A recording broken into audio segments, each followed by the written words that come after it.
Hey guys, welcome back to my channel. This is Srivalli. నేను ఈరోజు మీకు quick and easy 5 minutes recipe చూపించిపోతున్నాను. మనకి ఏదైనా తినాలనిపించినప్పుడు కారంగా లేకపోతే రాయలసీమలో అయితే ఎక్కువ కారాన్ని ఇష్టపడతారు కదా. అలాగా మన ఇంట్లో ఒక్కోసారి ఏం వెజ్జెస్ ఉండవు చేయడానికి కూడా. అలాంటప్పుడు ఇది చాలా easy recipe and simple. Just 5 మినిట్స్లో మీకు తినేసేయచ్చు మీరు. అలా అంత ఈజీగా అయిపోతుంది. Let's see how it is recipe. దీంట్లో మనం ఆనియన్ ఇవన్నీ పెట్టుకుంటే చాలా బాగుంటుంది. అండ్ చూసారు కదా, ఏమీ లేవు, చాలా సింపుల్ ఇంగ్రీడియంట్స్, అన్నీ మన ఇంట్లో ఉండేవే. నేను ఒక ఆనియన్ తీసుకున్నాను, కొంచెం గార్లిక్, కొత్తిమీర అండ్ కరివేపాకు, పచ్చిమిర్చి, బాగా పండిన టమాటాని మనము మిక్సీకి పట్టుకోవాలి. ఇలా పెట్టుకొని చేశాను కదా. ఇక్కడ మనం పొద్దున లెఫ్ట్ ఓవర్ రైస్ అయినా పర్వాలేదు, లేదంటే ఫ్రెష్గా చేసుకొని ఉన్న రైస్ అయినా పర్వాలేదు.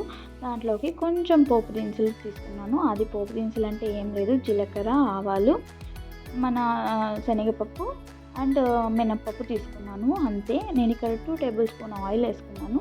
దీంట్లోకి మనము ముందుగానే పెట్టుకున్న పోపు దినుసులు అన్నీ వేసుకోవాలి 1 by 1. అదే మన ఆవాలు, జీలకర్ర అండ్ కొంచెం పచ్చిమిర్చి. ఆల్రెడీ నేను కట్ చేసి పెట్టుకున్నాను కదా మన గార్లిక్, ఇవన్నీ వేసుకొని మంచిగా కలిపేసుకున్నాము. ఇది కొంచెం రోస్ట్ అయితే బాగుంటుంది గార్లిక్, కాకపోతే నేను దీంతో పాటే వేసుకున్నాను, లేదంటే ఓవర్ కుక్ అయిపోతాయి. నాకు ఓవర్ కుక్ అయితే ఏది నచ్చదు, ఇన్ ద సెన్స్ మాడిపోవడము అలా ఎప్పుడు కాకూడదు ఫుడ్, లేకపోతే అది ఒక డిఫరెంట్ టేస్ట్ వస్తుంది. అందుకోసమే ఇక్కడ మినపప్పు అవన్నీ నేను మంచిగా వేయించుకుంటున్నాను.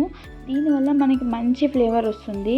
అండ్ వి ఫీల్ మనం తినేటప్పుడు ప్రతి బైట్కి ఒక్కొక్క ముద్దకి అలా వస్తుంటాయి పప్పులు, చాలా బాగుంటుంది.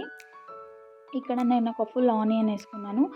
ఇది కూడా నేను పొడిగా కట్ చేయకుండా ఇలా హాఫ్ కట్ చేసుకున్నాను. దీనివల్ల ఏమంటే ఎక్కువగా అనిపిస్తుంది, ప్లస్ త్వరగా మగ్గిపోతాయి. అండ్ దీన్ని మనం ఎక్కువ వేయించకూడదు ఆనియన్ని, లేదంటే అది ఏమంటారు, అంత బాగోదు నాకు అనిపించింది. నేనైతే ఎప్పుడు ఇది ఆనియన్ సగమే వేయించుకుంటాను. ఇక్కడ నేను కారం పొడి యాడ్ చేశాను. ఇది కొంచెం ఎక్కువగానే యాడ్ చేశాను యాజ్ పర్ మై టేస్ట్, కానీ కొంతమంది ఇంకా ఎక్కువ తింటారు, అది సరిపోతుంది వాళ్ళకైతే.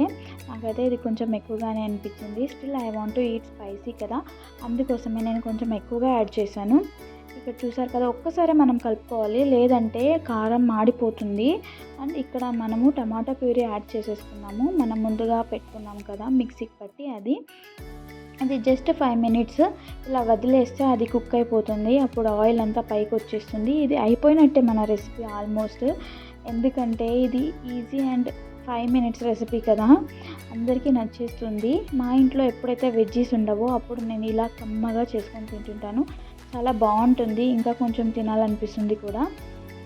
మీ ఊళ్ళలో ఎలాంటి రెసిపీస్ చేస్తారు మీరు వెజ్జీస్ లేనప్పుడు నాకు కమెంట్ చేయండి. నెక్స్ట్ టైం నేను అవి ట్రై చేస్తాను తప్పకుండా. చూసారు కదా, అప్పుడే అయిపోయింది ఆల్మోస్ట్ మన గ్రేవీ. ఇది ఇంత కూడా నేనేమి చేసుకోలేను కదా, ఒక ప్లేట్కి మాత్రమే చేసుకున్నాను, అందుకే తీసాను బయటికి కొంచెము. తర్వాత కావాలన్నప్పుడు నేను మళ్ళీ చేసుకోవచ్చు. ఈ రిమైనింగ్ దానికి నేను రైస్ కలుపుతున్నాను. ఇక్కడ నేను చెప్పినట్టు ముందుగా రైస్ని నేను పొడిగా చేసి పెట్టుకున్నాను. ఇది పొడిగానే ఉండాలి, లేకపోతే ముద్ద అయిపోతుంది, అది బాగోదు. ఇక్కడ చూసారు కదా, నేను రైస్ని చల్లారి పెట్టుకొని ఇందులో యాడ్ చేసుకున్నాను. ఇలా బాగా కలిపేద్దాం ఒకసారి. దీంట్లో కావాలంటే మీరు కొంచెం లెమన్ కూడా యాడ్ చేసుకోవచ్చు ఇఫ్ యూ వాంట్, అది కూడా బాగానే ఉంటుంది. కాకపోతే నేను ఇక్కడ ఏమీ యాడ్ చేయలేదు.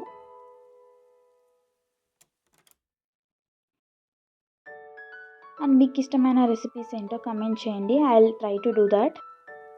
అయిపోయింది. ఇక్కడ గార్నిషింగ్ కోసం మనము కొంచెం కొత్తిమీర యాడ్ చేసుకొని కలిపేసుకొని దించేసుకోవడమే, అంతే. అంతకుమించి ఏం లేదు. చూసారు కదా ఎంత ఈజీగా ఉందో. మీకు నచ్చితే లైక్ చేయండి, షేర్ చేయండి అండ్ సబ్స్క్రైబ్ చేయండి for my channel. Thank you for watching. Bye bye.